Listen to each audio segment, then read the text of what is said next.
I'm with LisaNova. I can't believe it. No, I'm with Jane Fonda. No, but you know, this, I went onto my blog and opened the comments, and this one day I had like 30 people saying, you have to have lunch with LisaNova. LisaNova wants to have lunch with you. She wants to have lunch for these reasons. Well, the reasons are good, I thought. But I mean, I've never been, what is it called? Yeah, that's right. Wrangling. I don't know, but it was like really. Crowdsourcing. Crowdsourcing. I don't even know the word. Crowdsourcing, yeah. Right. Yes, I was experimenting with trying a different show. Most of the stuff I do is these sort of sketch comedy things, and I was experimenting with doing more of a talky blog thing where I talk to camera. And I was taking a question from Twitter, and someone said, if you could have lunch with anybody in the world, who would it be? And, the first thing in my head was Jane Fonda. That's so wonderful. Thank you. Yes, and I just, your life is tremendous. I just can't believe how full it is, and I just thought, what an amazing person to talk to. And I've read all your biographies and seen all your movies, and so I just said it and talked about you, and and I didn't think anything. I did say, she has this website. She has this blog. She says you should check it out. Go ask her to have lunch with me. But I honestly did not think anything of it again. And then when I saw that tweet from you, I mean, I have it recorded. It's too embarrassing. I'll never put it up. But I was like hyperventilating. I couldn't believe you tweeted me, and I didn't. Anyway, so we got in touch, and 8 days later, here we are. It was pretty quick, yeah. Yeah, and that's the power of the internet. Yeah. And so, what's amazing to me is that you at 72, almost 73, started getting involved in online media. So can you talk about that and how that happened? It was just after my 71st birthday, and I was about to start rehearsals for a Broadway play. Now, I hadn't done Broadway in 46 years, and I hadn't lived in New York for about that long. And I had breakfast one morning. That's when I lived in Atlanta, and my son-in-law brought James Andrews to breakfast. And James persuaded me, who is a big social media expert. He spent all breakfast persuading me to start blogging. And I just said to myself, normally I wouldn't have wanted to do it, but I thought, something? If I start blogging the day I leave Atlanta for New York, and then blog every single day about my experience in the theater after 46 years, the ups and downs, the everything, that could be good. And I figured I'd stop when the play ended. I worried that it would keep me from being present. You worried, that you wouldn't be, because you were so worried that I about wouldn't be present. Making sure that the blog happened. Yeah. Like, we got to artificial situations to write something. Okay. So that I wouldn't really be in the real moment. Right. But I found that not to be true. Oh, that's interesting. Yeah. Not only that, but because you know that eventually you're going to want to comment on it in the blogosphere, you pay more attention to the now than I would have thought. But so it was clearly very interesting to people to have me blogging. Sometimes I'd blog right before I went on stage or during intermission or stuff like that. So when the play ended, I thought, I don't want to stop. I think I kind of would be sad if I stopped. So I kept going. And then I discovered another thing that it does. It allows me to have my own voice independent of the major media, because you know how media can distort everything. And it gives me my own voice. That's so interesting. Yeah, I was wondering, coming from this traditional Hollywood world. I mean, very few traditional Hollywood people do this. That's why it's so amazing that you mean old. No, but yes. I think even today, you don't see a lot of the big actresses doing that nowadays. The ones that are 25 now doing it either necessarily. But I'm just saying, I just thought it was amazing that you would take that leap. Because it can be scary, to do that. And it might seem weird, or a lot of people don't understand or don't like it, or think it's, The scary thing for me is that I usually talk too much. Right. And I have a very wise daughter-in-law who said, look, okay, but don't lead everyone to your doorstep and into your bedroom. Right. We don't need to know all that. Right. So I kind of have her in the back of my mind like a little Tinkerbell, warning me not to say too much. Right. So you've enjoyed the experience? I really have, yeah. And you found a voice, you were saying? Yes, and everything including when I was going to do these new exercise DVDs. Oh, so I asked my blogging friends, what should I wear? And the vast majority said ixnay on the leg warmers. Right. Don't go retro. Right. Wear yoga. So I did. Right. You listen to. Yeah. It's interesting because when I started on YouTube, mostly what I do, like I said, is these sketch comedy things, and I actually don't do a lot of blogging. That's something I was always very scared of. Why? I think probably because I wasn't confident in my own voice, and it was very scary. And I like to act, so I play characters, I dress up, and I'm good at mimicking people and impersonations and hiding behind that. So it's really something I'm trying to do now.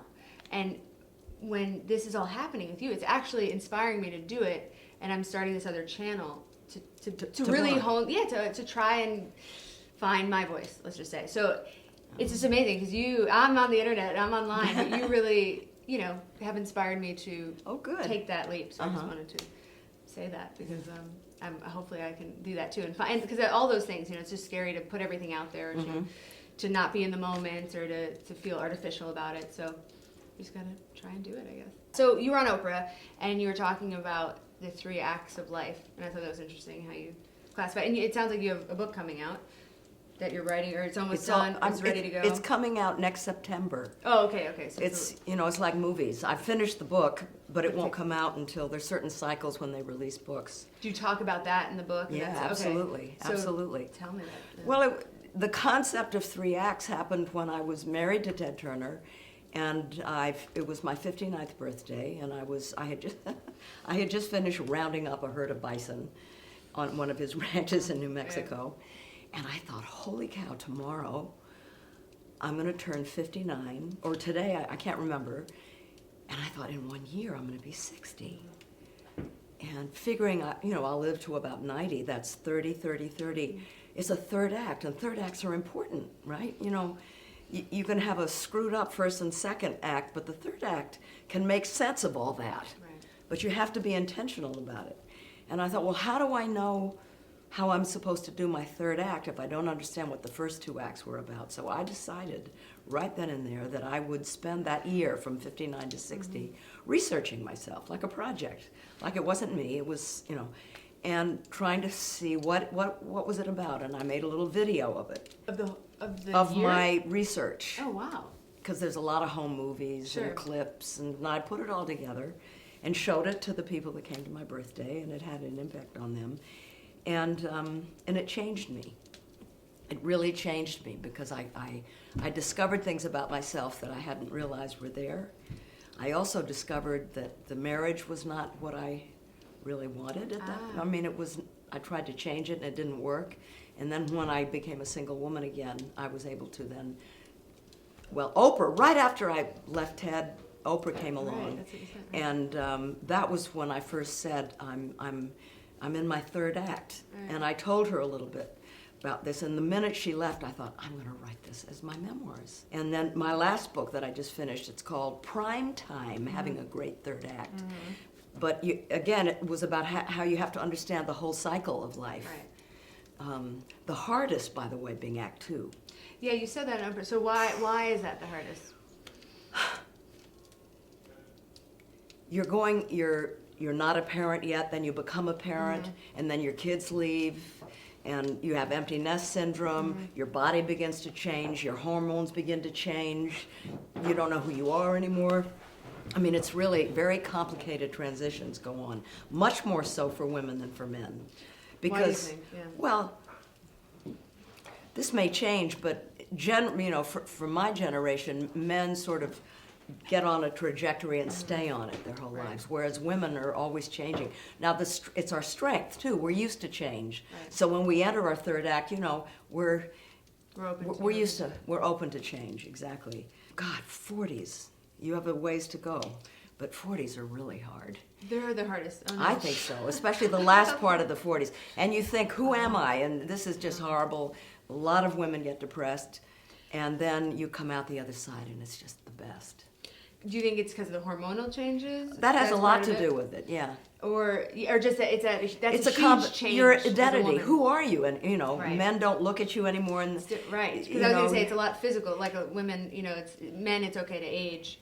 So women. If you're not it's kinda- identified with how you look, I guess it may be a little bit easier, but still, it's you know, it's just, there's a lot to grow accustomed to all at once. And then what? How do you get through it? How do you get to the other side? You just. Well, you collapse, Right. and I call it the fertile void. It's the worst thing is to think. The best thing to do is to say it's okay. Right. This is a period of time that I'm going to have to go through, and as one should always do when you're going through tragedy or chaos or difficult times, is just breathe and be still. You know, it's like the answers will come about what you're supposed to do, I find. And I remember everyone told me when I was going through a really hard time, you know, stay busy. And I thought, no. The best thing to do is to be still, to be careful who you're with, careful the music you listen to, the movies you see, make sure they're all nurturing and supportive and not violent and negative. And spend a lot of time thinking and reading good books, and then you come out the other side. But it takes courage and it takes intentionality. Right. And you talked about wholeness too, and feeling whole and trying to get to a place of feeling whole and embodied, and how hard that can be for women especially. Why do you think that is? Well, I don't know if you've experienced this, but you have just entered your second act. Mm-hmm. And you said in your book, I remember when you were 30, you said you thought your life was over. Yeah. I remember that, and that Yeah. resonated with me because Oh. I was like, sometimes I never thought I'd get to not over. 30. Yeah, right. Oh, really? I thought I would die from drugs and alcohol and Right. aloneness, Right. you know. But when girls enter adolescence, in this culture of ours, we tend to lose our voice because we're supposed to be a certain way. Girls are we have to be thin, we have to be blonde, we have to be popular, we have to be one of the, you know, all these things that we're supposed to be in order to be someone who is lovable. I'm exaggerating, but it kind of goes that way. Yeah. Certainly was that way with me. And so we bury that about ourselves that is the most interesting, the most potentially not lovable, but interesting and soulful and all that. And we kind of put it over there and become disembodied. And then we can go through long periods of our life that way. I went to 62 that way. But some women, that never happens. It depends on your parents, you know. It's if you have parents that are kind of involved with themselves and narcissistic, it's... Actually, I wanted to ask, because when you said it on Oprah, I was like, oh, I wish I could follow up with her. Here I am. But you said that. You said it's narcissism. If you could just explain more what that means as to how that the narcissism affects the way they treated you. Well, the becoming whole is facilitated by parents who show up Right. fully for their children. Right. You know, as I said on Oprah, parents are supposed to reflect their child back to them with loving eyes. And if your parents have duct tape over their eyes, which is what narcissism does, everything is me, then the kid never get a message that no matter what they look like or what their shape or size or whatever, they are lovable. You know, and I can spot people who grew up with. Really? Oh yeah, I remember when I had the workout studio, and there were sometimes women would come in that were really big, Yeah. and they loved themselves, and you could just tell they'd been brought up with Yes. love and nurture and. No, I feel the same. I know what you're saying. Yeah, you can tell when somebody is comfortable. Yeah. And they're content. So if you don't have that Yeah. growing up in the formative, very, very early years, you have to be your own parent, and you have to find out how to parent yourself and nurture yourself to wholeness. Right. And you talked about that too, just if you can forgive them. You talked about Oh, forgiveness. it's very hard, but how do you do that? How do you forgive somebody? And I know your parents, when you went to this, were gone, and so you had to do that. You said you sort of sat them down. Well, no, in your they were mind. dead. They're not physically, but I mean that you had to forgive them after the fact. The way I found to do it, and you know everybody's different, but doing a life review, which is what I did to turn 60, and then even more so when I wrote my memoirs, means that you go back, not just your parents, but your grandparents. What kind of parents were your grandparents? Who were your parents as children? Who were they when they... Find out who they were, independent of them as your parent, as people. And when you learn that, then you see it had nothing to do with me. If she didn't love me, it was not my fault. It was because of this that happened to her or that, and and once you can get there, then you can say, you can forgive them. I mean, not just say forgive them, but in your body forgive them. And consequently, you can forgive yourself. You always thought you were not lovable, and now you realize, I am. There's nothing wrong with me. So if somebody is feeling these things, you would suggest they go to their parent. If they're looking to change, would you suggest going to your parent if they're alive, and really sitting them down and trying to express these things to them, or talk about these things, or more just find out who they are and forgive them, or how do you go about that if they are If alive, I knew, because I know that you wanted to ask me what I would tell myself at 30. But you don't do things like this when you're 30 or 20 or maybe even 40. But if you could, it would be a great time to interview your parents separately. Because chances are the wife, the mother, does not have an independent voice if he's there. So you have to do her separately and him separately, and tape it as well as make notes, and just file it away. But then if your grandparents are alive, interview them too, and aunts and uncles and cousins and so forth, and really try to put the puzzle together about why they are the way they are. It's very, it's a lot of fun. And just keep that in a file someplace until you're ready to put it all together. Right. You were talking about being, especially as a woman, feeling like you have to be perfect, and how that's a toxic desire, I think is what you said. Because we're not perfect. Right. God is perfect. We're not perfect. And so the attempt to try to be perfect means that nothing is complete. We can never really have a relationship. We can never really be present in our lives if we're trying to be perfect. Right. And you, in your autobiography, you discussed, you had an eating disorder. And 25 years. 25 years. Yeah. And I just know a lot of girls reach out to me. I have a lot of young girls who are fans, and I know so many people, and I wouldn't say I have an eating disorder, but I obsess too. I think as a woman, it's just, you fall into it, especially here in this industry. And it usually starts during this period of adolescence, when the feisty girl, who says, I'm not gonna, strong kind of, so many of us were that way. And then suddenly we start to become adolescents, and we kind of become empty because that stuff isn't perfect. We're not supposed to, And so, I mean, if you think of all human beings as chalices, we're supposed to be full. But we empty out, girls do at adolescence, and we have to fill it with something. Now it can be Manolo Blahniks, you can be a shopaholic, you can do drugs or sex. I mean, workaholism, there's all kinds of ways to fill up, including food addictions, which are one of the hardest to get, really hard. And you have to then understand that the eating is trying to fill a need that has nothing to do with food. It's an emotional need. It's a spiritual need, basically. And so you want to fill yourself with spirit as opposed to spirits. How did you overcome it? How did you change that? Or I was in my late 40s, and I realized that I had to make a choice. I was either going to die or not be able to. I was making movies. I was part of a political organization. And I was a mother and wife, and I couldn't continue my life if I was continuing my food addiction. And so I just stopped cold turkey. It was really, really, really hard. It was really hard. And I was like a dry drunk. Do you know what I mean? I wasn't engaging in my addiction, but I wasn't cured either. Wow, right. But it was when I started the workout business that I began to, Gloria Steinem said, empowerment can begin in the muscles. I just sort of started taking myself back when I started the workout business. There's a wonderful book that I recently read called Women, Food, and God. Okay. By Janine Roth, I think her name is. Women, Food, and God. It's an interesting book. Good. But I'll say one thing. If you're engaging in an addiction, especially a food addiction, you can't have a real relationship. Right.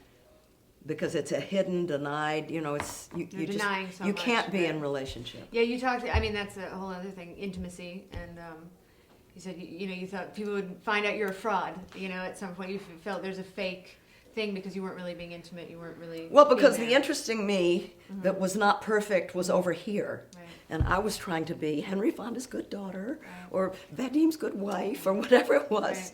Right. And, these two things have to come together. Right. To have an intimate relationship, which has nothing to do with sex. You can have a lot of sex Yeah. and no intimacy. What is intimacy? Intimacy You can define means it. I love you. I want to be in relationship with you. I will bring my whole self to the table and expect you to do the same. You can't, that's intimacy. And you can't do that if you don't know who the self is, or if the self is buried under, all kinds of stuff. They say we fall in love. There's the problem. We fall. We have to come into love standing on 2 feet. Here I am. Take it or leave it. You don't like it, fine. But I'm going to show you everything that I am. And that's really what makes intimacy possible, I think. Do you feel like that's something that came through your life review at 59, that kind of thing, or were you had discovered that earlier? Or? I was when I was married to Ted, I really wanted the relationship to work, and so I did something I'd never done before. I went into therapy, and she was a really good therapist. Right. And so some of it was that, a lot of it was that, and a lot of it was doing the life review, yeah. What made you choose to do it then, and what made you scared to do therapy before that? Maybe I didn't want. Maybe I didn't want to deal with all that. to save the earlier marriages. I don't know. Oh, right. Right. So, but were you going into it to save the marriages, or for you? I started out to save the marriage, Right. and I ended up thinking, no, this may save me. Right. And so I went on my own, not always, with him as a couple. He didn't. He never went as his own. You have to drag him in there. Yeah. And it was really great. It's very common for women to lose themselves in a relationship or codependent relationships. I mean, and that's something you had, yeah? And Always. why How do you about think you? That happened? Oh, yeah. Yeah, I was a major, I'm totally codependent, and I think I realized that at a certain age. I've been working really hard to So stop even it. at your young age, you're conscious of that and are working to... Yeah, there was a certain point where, I was just really unhappy and had a lot of anxiety attacks. And I Really? When Wow. I was 22. It was like uncontrolled, it's just repressed emotion that has no place to go. Wow. So you just start getting crazy and anxious. And so, yeah, I went to a therapist with, one of these free places at the college. Her name, she was this little Asian woman. She didn't say anything. She was a student. It was almost ridiculous. I just sat there, and she barely spoke. But it was Sometimes I was able to just say having a something. witness is Sure, good. even if, Yeah. just to say something, and then it started to get better, and and then you hit another thing. And you just have to keep working and working on it, and that was, I think, the biggest problem. Codependent. And you learn that young. You learn that that's a relationship you have with your parents, or however you learn it. And you just have to be conscious of it every day. Try not to do it. And to know that you can get well. What you were Yeah. saying made me think of a woman I met recently. Her name is Byron Katie, and she's, I don't know how old she is. She's in her 50s, but in her 40s, she wouldn't even sleep in a bed because she didn't think she deserved being comfortable. She would sleep on a wood floor. And one morning she woke up, and she said, "This is all my thoughts." And so I have to change my thoughts. And she developed a system for people to change their thoughts. And, that's what you did in your 20s by seeing if you a can be therapist. conscious of it, I Yeah. think that's a first step of anything, if you realize. But it takes a long time to undo patterns. A long time, yeah. And it's not, experiences is what teaches. It's reflecting on the experiences. Right. That's why reflecting on who your parents are. Right. But I think people are scared of that, and or don't know that, or don't want to do that. I find that that's and there's so many distractions nowadays. You don't have to think about it. You can go watch somebody else's life, and I do that too. I mean, I watch reality TV too sometimes. So, but there's other people's lives to worry about. Yeah. There's no time to worry about your own. I know, but as you Which get is a older, shame. it becomes, you kind of are pressed more to do. I mean, so. when I was your age, I never would have thought this way. I mean, you're way ahead of me. I never would have thought to be reflective. But that's because or people like you introspective. talk about it. And Oh, they I bring see. it up. You know what I mean? I think that generation, you didn't talk about those things, but It's true. you're somebody who broke through these things. So you grew up watching Oprah. You grew up you're hearing about That's you, and you're right. like, oh, so you can make those strides maybe younger. Don't you have this organization? I was looking this up. I Women's didn't know. Media Center. Yeah, what is that? That sounds Yes, so interesting. I in don't know. 2004, when Bush was elected for the second term, Gloria and myself, Robin Morgan, a bunch of women Yeah. were so distraught Yeah. because we felt that it wouldn't have happened if women had better understood themselves in relation to the issues, whether it's bankruptcy, Social Security, Sure. whatever, and that the media didn't make it possible for women to know what their voice was potentially, and so we started the Women's Media Center to try to give a voice to women in the media, great. both in, behind the scenes, in front of the scenes, in executive offices. We train young women to talk about issues and use the media, and So it's a center where you're training women to use media. that's part of it. Yeah, Okay. and we have a large roster of all kinds of women, and fortunately very young women too, that are now called upon by the big networks to be talking heads. If they want someone to talk about foreign policy in Russia, they know who that we've trained that they wow. can go to, and Oh, that's great. yeah, it really is. Gloria, by the way, was just voted one of the 100 most powerful women in America. How long have you known her? I mean, she's. Oh, I've known her for yeah. a long, long, long time, but we've become close, in the last 10 years. Yeah, she's amazing. Totally. Every movement needs someone who knows how to put the experience, phrase it in a way that you say, oh my God, that's right. Oh, that's my life. And she does that better than anybody. Women in society, 40 years ago and now, how do you think things have changed for women? Are they getting better, or is it even more difficult with certain kinds of pressures? How do you see that? Is it harder to be a woman now or then? Or what do you think? When you've been in Africa or India or Asia, American women seem to be in fairly good shape because in large parts of the world, women are treated like chattel. They have absolutely no rights whatsoever. And it's always good to go to where it's worse because then you understand, kind of the paradigm that we're dealing with. I think that it's better. It's better. I do. Right. Not better enough, though. Right. But I think that because of the women's movement, more women are aware of where they should be and where they want to go. And I grew up in the 50s, and we were supposed to be a certain way, and we were supposed to get married. We went to college to get married, and we were supposed to do this and do that and fit in, and that's why girls like me, that was never going to be my life, but I thought that it should be, and so that's how I got so empty. It's not that way anymore. There's much more flexibility. At least that's how I see it. I'm not a sociologist, but that's how I see it. Things are hard for actors, though. I mean, actresses, Right. female actors. Right. When I came up, there was no paparazzi here. Right. No, it was in Italy that they had paparazzi, but Sure. not here. Right. And you could go around. I mean, if they had the media that they have today, I never would have survived. Nobody followed anybody or took pictures. You had movie magazines where they had sweet little, PR person written biographies, but there was no gossip stuff. Right. And when I see what these young, I made a movie with Lindsay, I made a movie with J-Lo, and I mean, it's just amazing to me that they survive. And then the demands on how you look, that didn't exist when I came up. It seems intense. I go to get a facial, and they tell me that the women who get the Botox are mostly the 20-year-olds because it's prevented. That's what they tell. They said they're trying to prevent any line from coming. So if they just put it all over, they can't make facial movements. And she said that's the majority of people they treat are the 20-year-olds. Kidding. I was so shocked. Yeah. Oh, that's sad. Because now it's just normal. That's what you do. So that was pretty shocking. Yeah, I wonder what. I hope it changes. No, I know. So that was pretty scary to hear. I wanted to talk about your DVDs too, because you touched on it earlier, but there's this workout DVDs that you've you're going to do new ones. Well, prime time and. I've been writing this book. Yeah. That has to do with the third act. Yes. And it covers it covers a lot of things. Part of it, though, is the body. Right.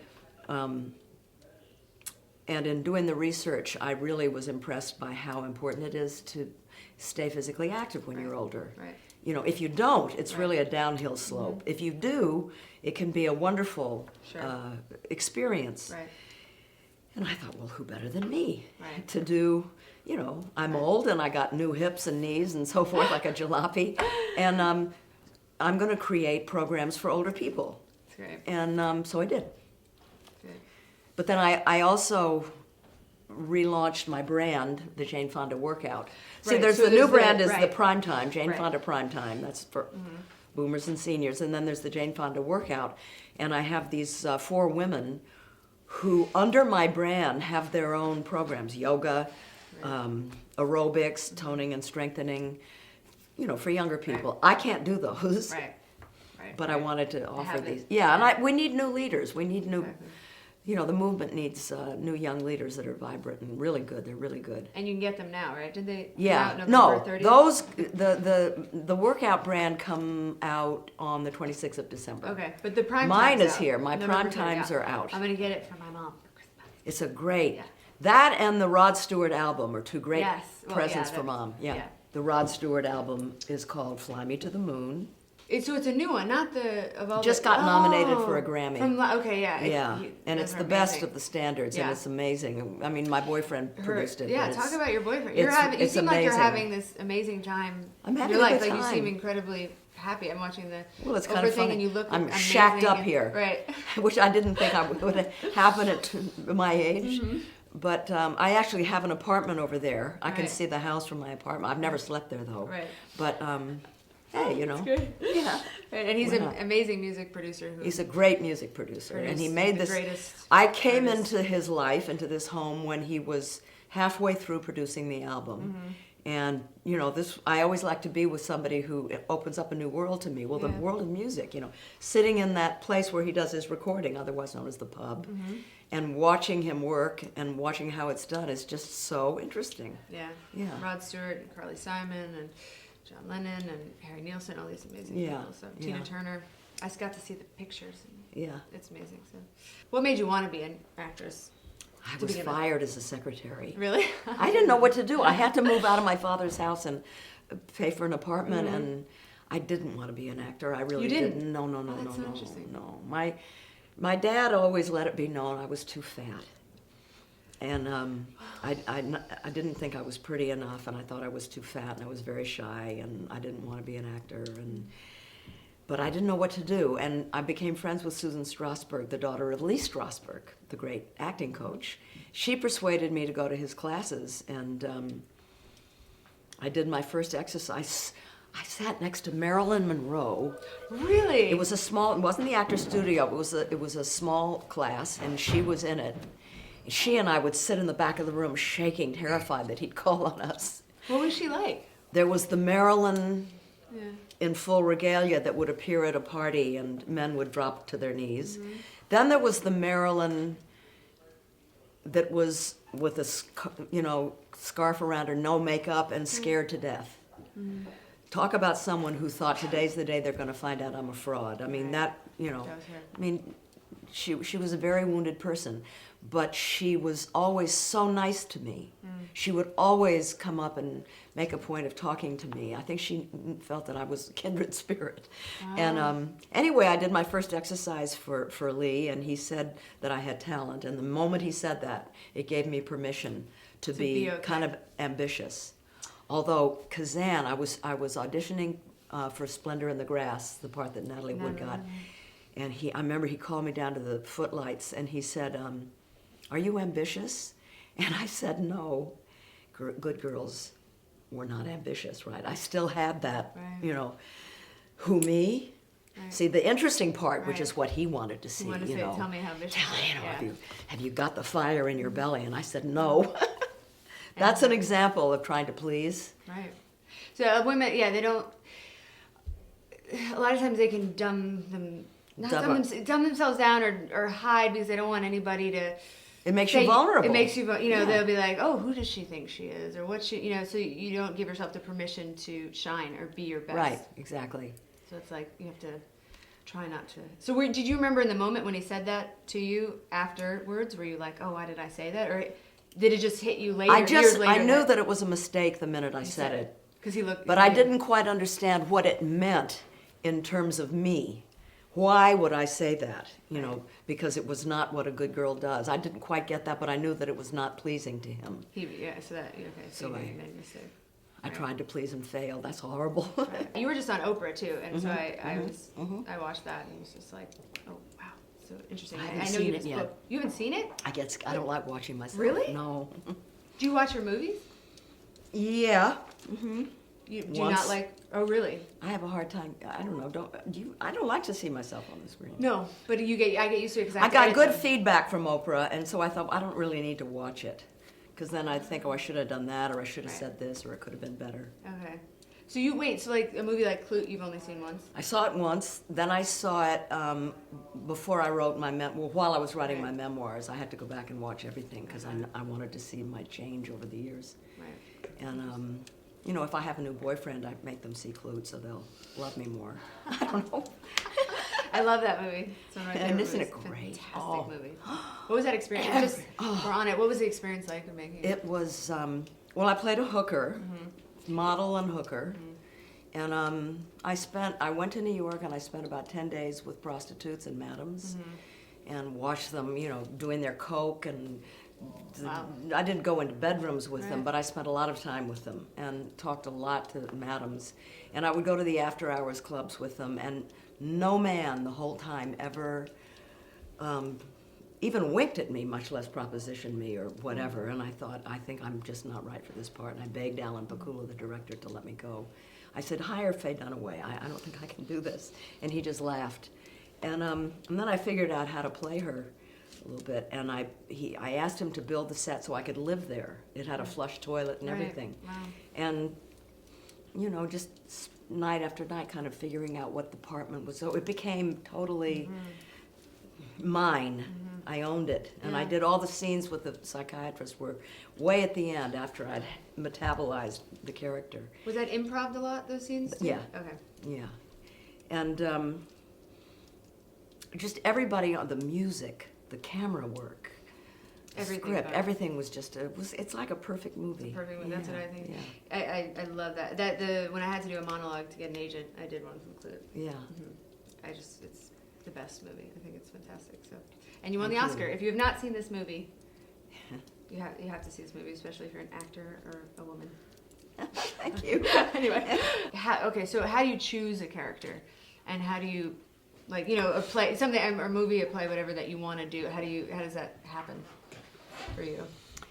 If I read a script, which I don't very often, and find a character that has many layers, I mean, Clute is the penultimate example of a multi-layered character.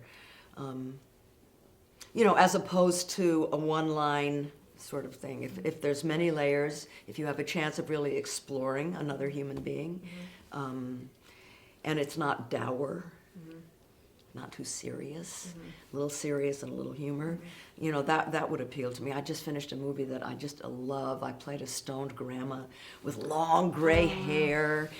And I turned my kids on to pot. I'm growing pot in my basement, and we smoke a bong together. And Everyone Falls in Love. It's called Peace, Love, and Misunderstanding. Is this the one with Catherine Keener? Catherine Keener, yeah. She plays a Reagan Republican lawyer from Manhattan who had me sent to jail 20 years before when she found me selling pot to her wedding guests. And I've not seen her since. I haven't seen my daughter, never seen my grandkids. And they arrive on my doorstep. And it's about... Who are the grandkids? Lizzie Olsen, who is the youngest sister of the Olsen twins, and she's fabulous and gorgeous and nice. Nat Wolff, Naked Brothers, Nickelodeon. Oh, okay. He played the grandson. Good. Catherine Keener, Chase Crawford from Gossip Girls.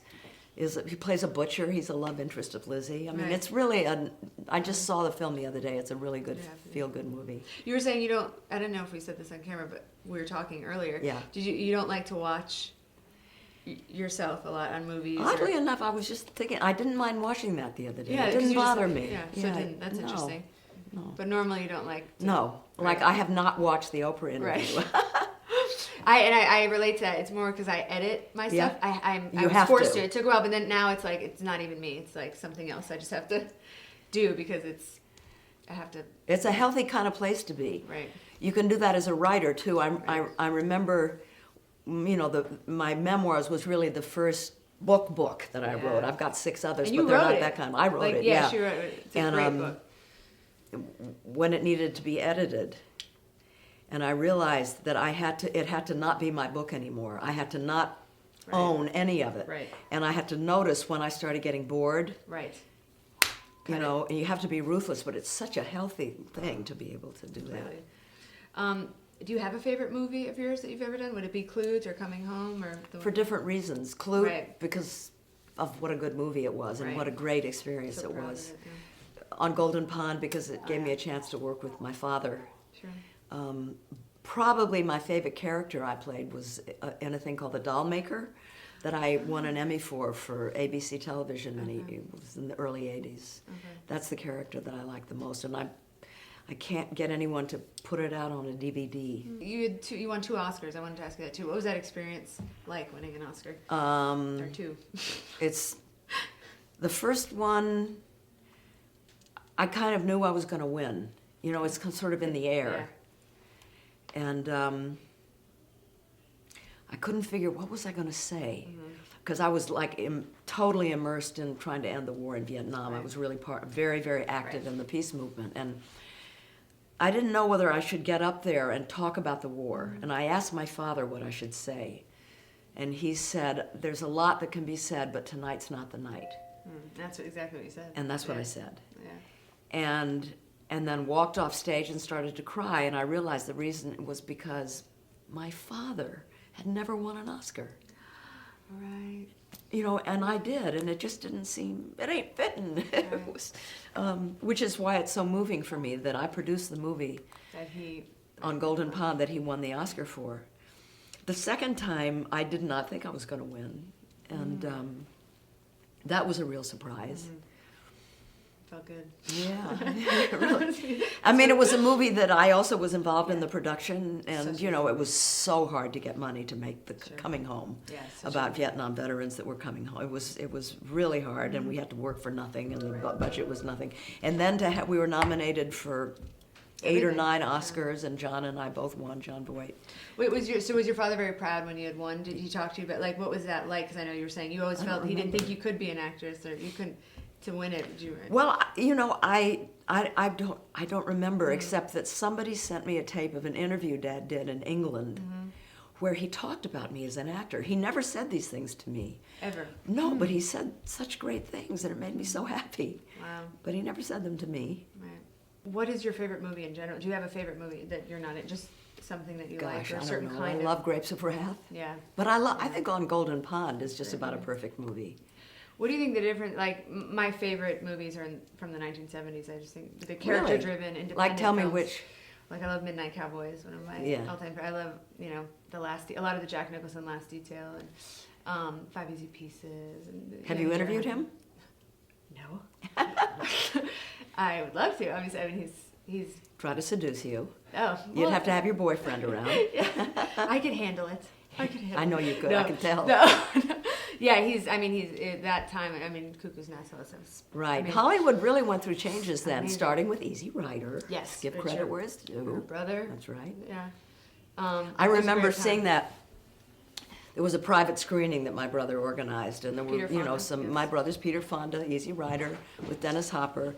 I was then married to Vadim, my French husband, who was a filmmaker. He directed me in Barbarella, and my father was there, and all I could think of watching this movie was, oh my God. What have they done? They will never be able to release this movie Really? about kids smuggling cocaine across the country. Like, I was so Right. square. Right. My dad was shocked. Right. Vadim knew. He knew. So he's like, this is gonna He be huge. knew, and I just thought he was insane. I was so happy but disbelieving when it became what it became, and it really changed. Well, it changed the Hollywood. whole industry. Culture, and then you yeah. have, I mean, you have the 70s. Yeah. And all those movies. And I think for women, I mean, that's like, I mean, the amount of movies you made, and Sissy Spacek, and Sally, all these different, it was a great time for women, too. And hopefully there'll be It'll another come back. independent movie. I think they go in cycles. Yeah. In the 90s, we had a little bit of Yeah. that, too. So. Do you know what's happening now that is so interesting is what's happened television. Cable television. Right. It's Right. where all the great writing Yep. is taking place. It's so edgy. Right. It's I mean, I'm a little shocked Right. by it, but I also admire it so much. Right. Technology is That's changing gonna so change fast, everything. right? That we Yes. it's hard even to predict what's going to happen. Exactly.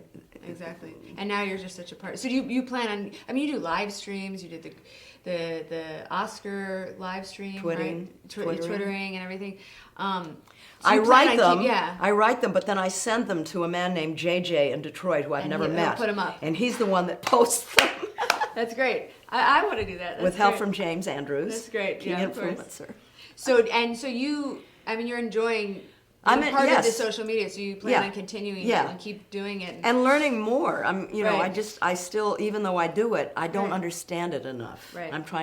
I just got an iPad, which is. Oh wow! Yeah. I've never had one of those. That's interesting. Do you like it, or is it? Yeah, strange I'm to- interested in developing apps for the iPad. The Right. fact that I can even say that, I find that hard to believe. Yeah, and who knows? I mean, that's the thing. I don't know. Every day it's changing. You have no idea where it's going to go, and I have no idea where it's going. But I mean, you have to adapt. It's brand I new. find it so interesting that you came here to be an actor, Mm-hmm. and then you just jumped head first, total immersion into this. Yeah. How did you even know that this was going to go somewhere? What was it that made Well, you? it's interesting. I wanted to be an actress. I mean, actor I was, but it's very hard. You don't know people. It's hard to get in. You get a little dinky agent. You get an audition here or there. You just feel like you're wasting your time. And I was simultaneously doing production.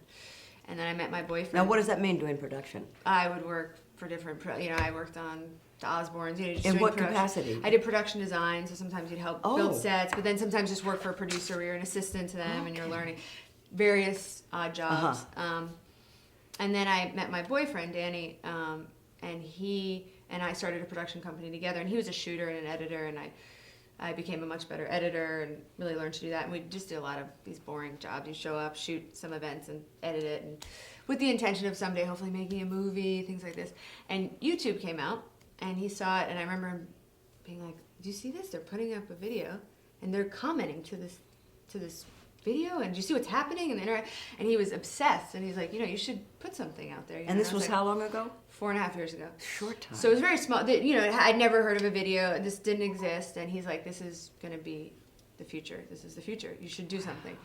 And so I made some videos, and it sort of took off right away. And, the Hollywood agents, and I got cast on Mad TV and different things happened.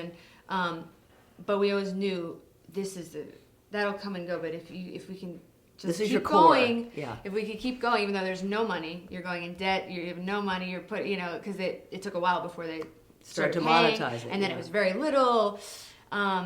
So we just knew to keep going, and somehow we've stayed relevant, and then we started this much bigger Business Maker Studios, and now it's, much bigger, and it's here, and it's obvious. It's, Wow. but in the beginning, I couldn't get one actor friend to be in a video. They're like, online, what if somebody Right. sees that? It's so embarrassing, And now they all have channels at the company. Have you seen Social Network? Oh yeah. What'd you think? I mean, I really enjoyed it. I thought it was so good. The acting was great, and it was just so interesting. 'cause Made me it's not about- like Facebook very much. Right. Yeah. And I commented to some of my friends. We saw it. I have a screener, and we saw it at my ranch over Thanksgiving. And it's so misogynistic. And as one of my friends pointed out, that's how it is. That's Right. how it was. Right. It is that way. So at least they told the truth. Wait, misogynistic with how he started it with the whole women. Yeah, Yeah. how it started in the beginning. No, yeah. but even at the end, where the Napster. Right. Boy, Justin Timberlake was good. He was good. He He did a was. good He was job. good. When they were snorting coke Right. over the back of a naked woman, and that. I love that other actor too. Did you see Never Let Me Go? You mean the It's, one that played Eduardo? yes. He looked to me like a plastic Tony Perkins. He looked a lot like him. Totally. This is the best movie I've seen all year. It's called Never Let Me Go. It's with Carey Mulligan and him and Keira Knightley. It's from that book. It's like, Good. I should see that? Okay. yeah, that's the best Okay. best movie I've seen this year. Really? Yeah. But there's a lot coming out. I want I to see know. Black Swan. I do Looks too. amazing. King's Speech. Got to Ooh, see which one's King's Speech. that? Oh, this is Colin Firth Oh, I heard he's going to win be, the Oscar. Yeah, I'll bet that's ya. what I'll bet ya. yeah. He plays a king. It's a true story who Yeah. stammers, and Oh, wow. apparently it's just brilliant. Now, forgive me. Yeah. What is the difference between Facebook and YouTube? Okay, so YouTube is really, it's videos. It's where people upload videos. So it's almost like... Only. Yeah. So Facebook is a way to just communicate. To- so a people social are writing network. to each other. Yeah, Yeah. it's a more of a, look at this picture of me. Hey, what are you doing? Did you see this article? YouTube is, you're uploading content. You know, I mean, it's video. It's videos. It's, you know, comedy videos. It's people talking. It's people are commenting to what you're saying, but it's not a place to say, "Hey, what's up? How was your day?" It's not I that see. kind of a thing. Have you never been on YouTube? No. Oh my gosh! Yeah, we should Yeah. show you. I've never We been on gotta show you. Facebook. Oh my gosh! gosh. Wait. We should just open a computer. Yeah, You don't have a Facebook computer? once. I should have just showed. Here, this is what a YouTube. I'm trying. You should see it. Jane Fonda looking Yeah, at YouTube for the my first laptop. time. Which video? Oh, I have that Hillary Clinton one. That's kind of cool. You might appreciate this one. Uh-huh. You remember when sort of Obama had already won, and she stayed in the race a little bit longer, but he'd already gotten the amount of votes. So Ben, this is actually Ben. He's a really good writer. He's like, you know, it's almost like you could do the last scene of Sunset Boulevard with her because she wanted to stay there. So it's interesting. So we did the last moment of Sunset Boulevard, but with Anderson Cooper.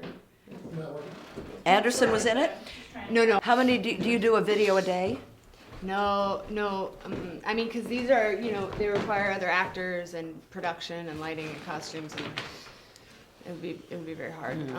But like I said, I'm trying to start doing more of these just light Movies. things, and well, that's a whole other thing we're doing. But I want to do something that is a little more personal and just me being me and recommending interesting things, talking to interesting people. So this discussion between us is going to be on YouTube as a video of yours. Yes, Okay. I mean, and what I'd probably do And is you have to like, tell me how I can Show it to alert people on my blog. completely, yeah. I mean, I think in my mind, I'd do it where, you know, we're meeting, we're doing this a little bit, and then drive to, if people want to see the whole thing, Of course, he it'd be feels another you video. driving here. And just the whole thing. I mean, I got literally, it. before I came in here, I thought I was so nervous. I was like, I thought I was going to throw up. I was nervous. And I never get that nervous, ever. I was like, I don't know why. I was so nervous. Well, and you didn't then I quite was expect calm. that it was going to happen, and not this Yeah. fast, and Yeah. relatively easy. And I Made didn't it know really whether easy. you were. I have not had time not only to write blogs, but to look at your stuff. And I didn't know whether you were maybe Godfather? insane. Sure. Or- You were just I trusting didn't him. know. That's what I said. I was like, I have a feeling she has know, no idea who I am Someone or who's what's going going to to scope happen. the house out and then come Totally. back another time and murder me or No, something. yeah, I definitely won't do that. It would I be a promise. good video. I promise, guys. It'd be a great video. We should blog it. No, I'm kidding. If Yeah. I die in the next It was me. couple of days, it was her. Are you ready, Hillary? So it's like, it's Desmond, yeah. Oh, it's not gonna work, is it? Ouch. You. Hold on. You're good, man. Did you hear that, America? There, wait. I mean, you even look like her, and you don't look anything like Hillary. You look Yeah, like I Hillary. dress up a lot. It's really fun with the makeup and Are wigs. you ready, Hillary? So it's the end of Sunset Boulevard, you remember? But I'm Hillary. What's going on? They're talking like Gloria. Where am I? It's the staircase of the White House. Yes. Yes. Down below. They're waiting for the president. I'm ready. All right, cameras, rolling, action, we're live. So they were turning after all, those cameras. Life, which can be strangely merciful, had taken pity on Hillary Clinton. The dream she had clung to so desperately had enfolded her. I can't go on with the inauguration. I'm just so happy. Mr. Cooper, do you mind if I say a few words? Thank you. I just wanted to say to you all how happy I... You're good. Thanks. Yeah. You're in the wrong And business. back at the No, I'm just kidding. and how much I've missed all of you. I promise never to desert you again. And after I serve this term, I'll serve another and another. After all, I don't know why. So it's over. This is my life. And it always will be. There's nothing else. Just us. And the breath. And those wonderful people out in the dark. Who voted for me.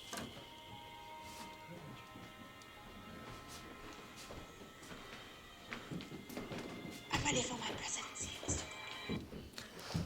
That's great. Yeah. So these are fun. I mean, this was sort of more of. Was that a wig? Or Oh, you had yeah. shorter hair? No, I wear a wig. I mean, I'm a Russian. I play Jersey. I play Palin. I mean, I can. It's fun with the makeup and everything. I can do accents, so it's very fun. You know.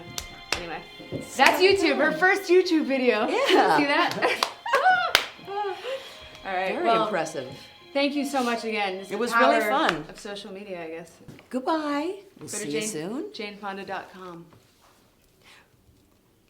Goodbye. See you soon. Go to janefonda.com. Don't forget to subscribe. And don't forget to subscribe to me. No. Anyway, yeah. Okay. All right, so